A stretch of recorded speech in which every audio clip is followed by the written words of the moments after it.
not what your country can do for you. Ask what you can do for your country. We have to rise above challenges and find strength in the midst of adversity. We are in a battle of good versus evil. Satan is the father of confusion. I don't care what they do to me.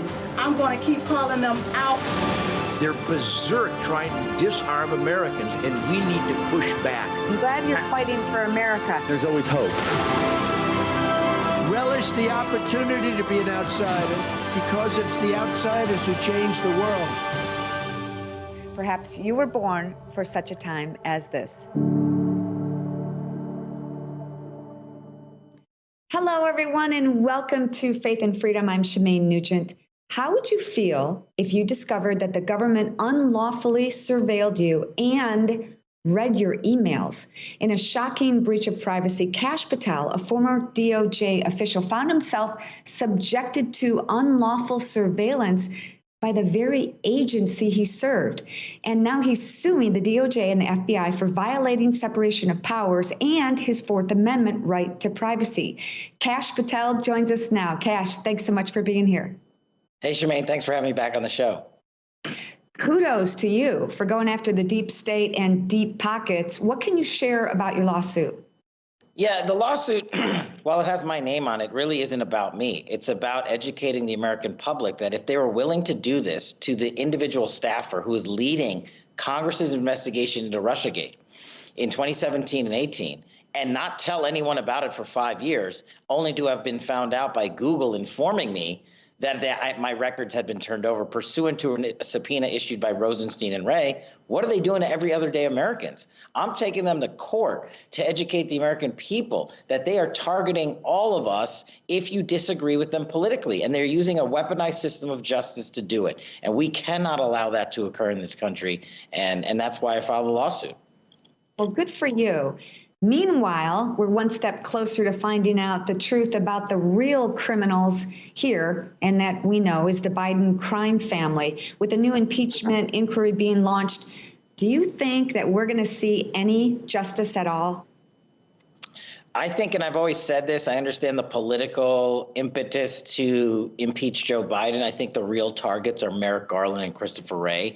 They are the architects of the two-tier system of justice. They are the ones that let the statute of limitations expire on Hunter Biden's tax crimes. They are the ones that gave Hunter Biden a sweetheart plea deal. They are the ones that said Joe Biden wasn't involved when they had the very records and money and investigatory powers to find that out for the American people before he was president and chose not to do it. And so I think we need to get Congress to get them in, Garland and Wray, get the records from the FBI and DOJ. I think all roads will lead to Biden. The world has seen, despite the fake disinformation campaigns from the news, what evidence they keep saying, as if $20 million is an evidence, meetings with foreign nationals and Russians is an evidence, and Hunter Biden having phone calls with his father and business associates is not evidence, just to name a few things. But we need the documents, and I think that's what Congress has to deliver for us. It doesn't seem possible that they just keep getting away with so much. So I'm going to go back and ask you again.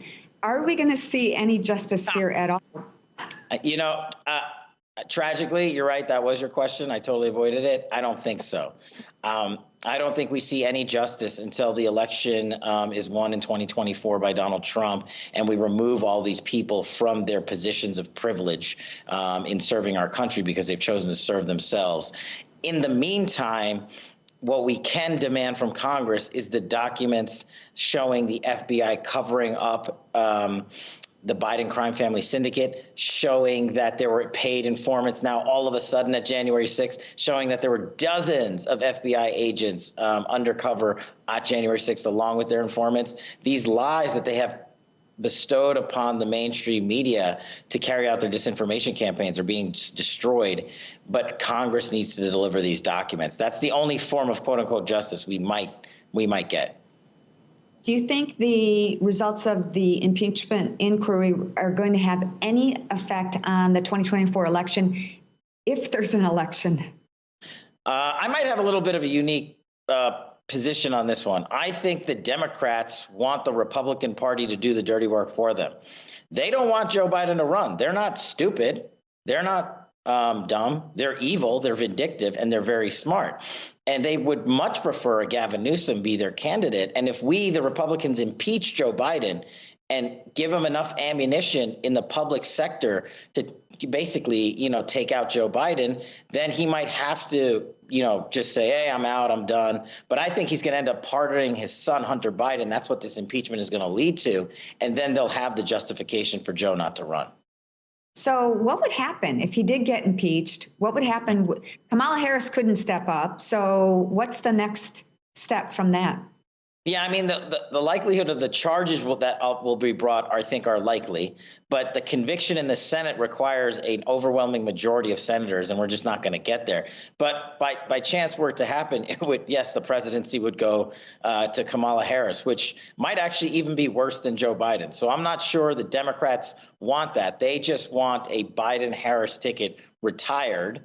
And that's why you see the Washington Post all of a sudden coming out saying, oh, Joe Biden must go. He served this country so well, but it's time for new leadership. They don't do that by mistake. The deep state is leaking to them, and they're telling them that Joe Biden's corrupt activities are going to kneecap them. But it might be too late if they wait until next year to replace him as a candidate. So Colorado, New Hampshire, Michigan, and Arizona are trying to have Donald Trump's name removed from the ballots next year. What do you think is going to happen there? I think those states should read the first sentence of the 14th Amendment. It doesn't say president. It simply doesn't say president. It says vice president, senator, congressman, House representative, and those holding other lower level offices. Our founding fathers intentionally did not put the presidency in the 14th Amendment. But of course, the media doesn't want to read about it. They don't care. They just want the campaign out there that Americans will now start chatting that it's possible for the president not to be on the ballot. President Trump's going to be on the ballot. No state secretary of state has the authority to remove him from the ballot, and it is literally unconstitutional. It's just their next iteration of Russiagate 77.0. Next month, we'll be on whatever amendment to disqualify President Trump. So let's move on to something a little bit happier. Talk about your books. Oh, thanks. Yeah, Government Gangsters is finally coming out. It releases in a few days after the Biden administration's 10-month blockade to prevent my manuscript from coming out. But I want your viewers to know I've got the first copy. It's real. And you can go to governmentgangsters.com and get it. Look, it's the roadmap to obliterate the deep state. Donald Trump has called it the roadmap. We must do it together. And I tell you how to fix the agencies and departments in government. And in the back of the book, I list every government gangster by name and title and give you a shorthand 5-page index on how to save the FBI, the DOJ, the DOD, the CIA, etc. And there's some fun stories about my time in the Trump administration and before that in the book. I think people will enjoy it. Get your copy now, governmentgangsters.com, and where books are sold. I can't wait to read mine. I already ordered it, so I'm looking forward to getting that. What would you recommend to people until they read your book? How can we this government back? How can people get involved? People are scared to death to step up. I'm banned, permanently banned on Twitter. And last week I had General Flynn on my show. I posted a 60-second promo on YouTube. I got a strike just for General Flynn's voice, I think, his imprint being on there. So how can people really combat this? To do what you do, to be brave and say, I don't care about the fake news. I don't care about the Twitters and the Facebooks that join together with the FBI to rig the past presidential election and censor great speech that you are putting out there. If you're doing it, then everyday Americans can follow in your wake and pick one local issue that they care about. Their kids' schools, crime, city council, whatever. It doesn't have to be a national level anything, and drive hard for the next 410 days on that one message alone. And come over to great platforms like Real America's Voice, Rumble, Truth Social. They're always going to let you put the truth out. And I think we're winning that fight. And you'll find a chorus of people out there who think and feel the way you do, and you will be energized by that movement.